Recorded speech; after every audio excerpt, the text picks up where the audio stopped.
Hello and welcome to Savannah Alalia TV, where you connect to yourself as a high-functioning human. You are your own teacher. My job, how I see it at least, is I'm simply here to remind you to pay attention to your intuition and create a life that you truly love. Today's quick query comes from Francis, and Francis writes, Hi Savannah. First of all, I wanted to thank you. I've been following you for a while and appreciate your words of wisdom. That's very sweet of you, Francis, bless you. I'm writing to you because I'm a workaholic. I love what I do, but I work from the moment my eyes open to just before I fall asleep. My work is online and I just can't seem to unplug. Are there any tips or advice that you can offer me on how to create some sparkling habits around my work and downtime? Thank you, Francis. Francis, what a juicy question, and I love it.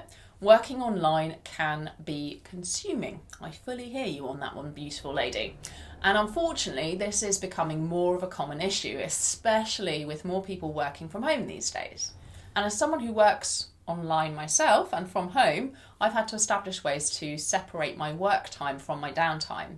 And without making a clear division between work hours and personal time, what you'll probably find is you're on a road to burnout, and then you'll be of no use to anybody at all. The key thing is it's time to start to say no.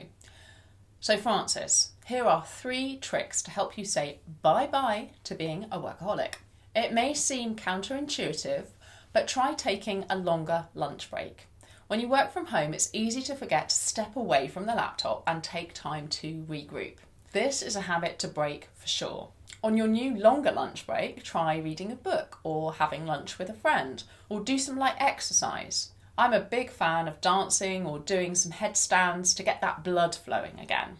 Benjamin Franklin was a fan of the 2-hour lunch break and would plan his work days around it. And in Europe, notably in France and Spain, a long lunch break is a standard part of the day. What I'm saying is if it's good enough for Ben Franklin, the French and the Spanish, surely it's worthy giving a try. My next suggestion would be to make sure you have a clear distinction between your working space and the rest of your home. Ideally, you want to have an office or a desk at the very least to use as your designated work area. When you're here, you work, and when you finish work, you leave the space and enjoy your downtime. If your home is on the more cosy side and you're unable to designate a room or a desk as your working space, get creative. Key thing I would say is to make sure that whatever you do, avoid working in bed where possible, as your bed space should be a place of rest or sexy time, without any work vibes attached to it. Another thing to draw a clear line between working hours and downtime is to get dressed as if you were going to work. When you work from home, it can be tempting to roll out of bed and start working whilst you're still in your pyjamas. And while that sounds rather nice and relaxed, it can muddle the lines between resting time and working time. When you work from home, it's so important to create sparkling habits that allow you to be productive and creative when it's time to work and to be able to settle into your downtime once work is done for the day. Francis, there is an additional aspect I'd like to introduce here, the physical impact of non-stop work on your body. The constant stress and tension that comes from being a workaholic could also be affecting your physical well-being, as your body tends to hold the stress in the form of muscle tension. This is especially true for those working long hours in front of screens, where we're typically holding tension in our shoulders, neck, back, hips, hamstrings, and even ankles. What I'm basically saying is that is tension everywhere in your body. Part of establishing sparkling habits is to separate work and downtime should also involve focusing on releasing this physical tension in your body. This can be achieved through body work, targeting your fascia, the connective tissue that encapsulates all your muscles and organs. That's what fascia is.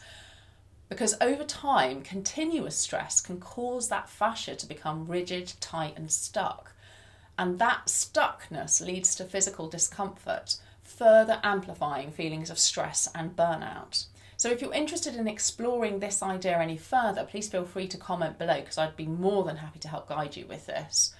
And I just want to say, Francis, thank you so much for asking your question. That is my answer to your quick query and I really hope it's helped. Please let me know how you get on. Now I'd love to hear from you, our community. What keeps you productive? How do you recharge during your lunch break? If you work from home, how do you keep your work time and your downtime separate? Let's learn from each other and collaborate. So please tell me in the comments below. Remember, trust your instincts, follow your intuition because the world needs your voice and the magic it brings to us all. Jump on my mailing list to stay reminded and connected with your intuition, plus those little things that I do only share in email. I look forward to chatting with you next time on Savannah Alalea TV. Take care and let's talk soon. I hope it's right. Hello and welcome to Savannah Alalea, where you connect to your higher something. Yeah. Just welcome to me. You don't need the TV bit. And whilst that can sign. Blah, blah, blah, blah, blah, blah.